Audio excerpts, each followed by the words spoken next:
So I just recently watched a video, someone talking about my Ravens and how our defense is set up. It's crazy. All our dudes are massively nice and peak performers. And most fans would just go ahead and agree with that. But it's deeper than that. The Ravens, and I shouldn't probably be saying this, but the key to us is the homework.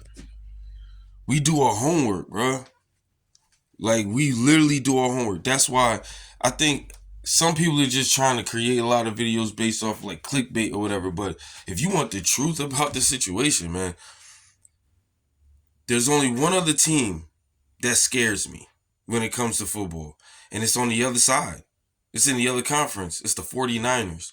Bro, their defense showed they do their homework just as intensely as we do. With Roquan and Queen in there, I can only imagine when you got all them other guys in there. They all are sitting there watching these videos on the offense and these guys, how they moving, wide receivers, running backs, habits, cadences of quarterbacks, all of this shit, habits of the line, everything. So we have that advantage when we go in. So all of our peak performing players, they have a peak performance knowledge of the game. We got all of our defense, especially our defensive players, they get that understanding from how Ray Lewis raised our defense. You need to know your homework. You need to be in this film room learning everything you can about the other team. And that's what we've been doing. Definitely got some really good weapons on defense to help Roquan and Queen out, and Humphreys. But when it comes to our offense, we got weapons. Look at last year and the year before then. Lamar Jackson had to use his feet. He had to. Not saying Bateman and Duvernay and all them, they couldn't hold it down, but it was tough. It was tough for our wide receivers to really, really get going. And then our runner back, I believe that was JK or JK. It's tough to get them going.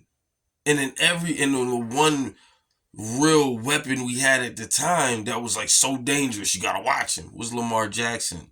So he was wearing himself down with all of his running and taking off, and everybody's commending him. Oh my God, he's got so many yards this year and everything. But a team can't survive off its quarterback just taking off all the time and substituting a lot of the plays that should be done from a runner back or a wide receiver or a tight end, and letting that quarterback be that extra position that could be a threat. You know what I'm saying? When we look at the Kansas City Chiefs right now. They're starting to go through this year. I like to say, me watching them as strenuously as I have, they're going through what we went through the past 2-3 years to a degree. Patrick Mahomes ain't got nobody to throw to. Kelsey, he all up Taylor Swift's butt, so he's not paying attention. He's not in the game like he was.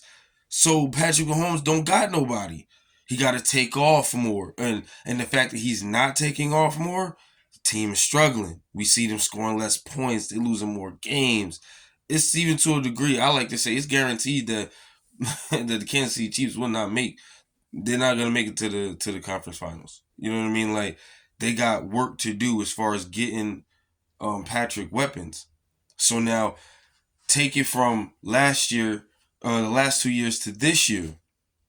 Well, what's different about my Ravens? Well, in the draft we picked up Zay Flowers. Awesome pickup. Danger from the wide receiver position.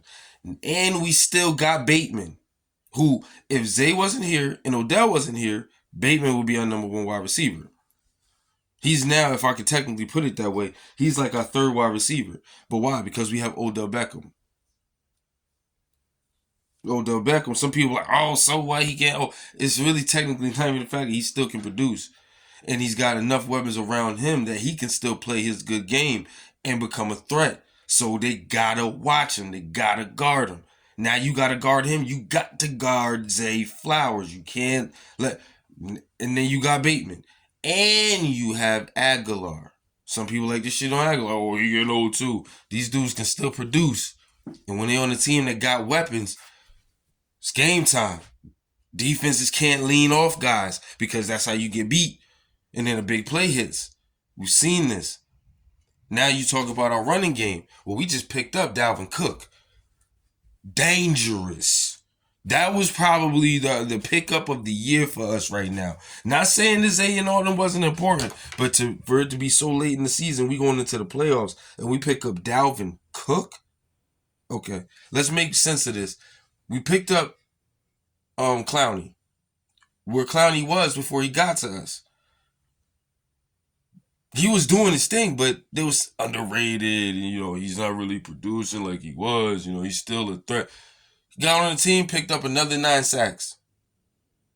And is a obvious threat on the defensive line where you can't ignore him. So now Michael Pierce is going off.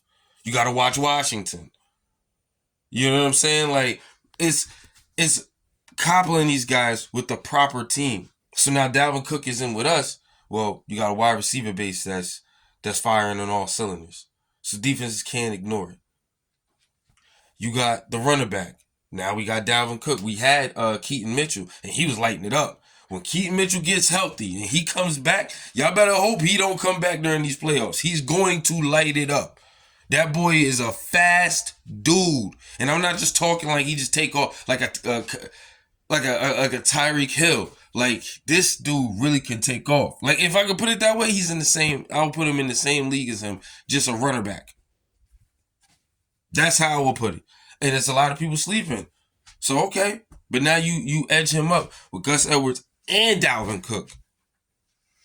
That's a runner back base you gotta watch. You can't let these do. You can't sleep on either one person. You gotta go. Now you gotta pay attention to that runner back. Now Lamar Jackson is that much dangerous, and he can show us who he really is. He's throwing the ball. Now we like, yo, this dude can launch the ball. He been able to launch the ball. He been able to do the things he doing. It's just we was under different circumstances then.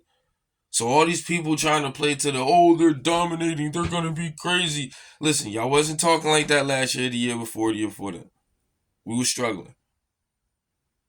So, like I said, it's nice to hear people is recognizing, team coming up. But understand, it's 50% of it or 40% of it is the fact that our guys stay healthy, they stay fit, they stay ready, they stay in the game. The other 50 to 60% of this, or the other 50% is, I probably got the numbers wrong, fucking up.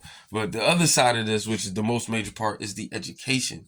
Our guys are educating. Do you think this wild card, my guys are just going to be, we just watched the game. We wanted to see who was going to win, and we watching everything. Every single little thing that we can find, we can pick up. Tendencies, everything, man. That's what makes the Ravens now.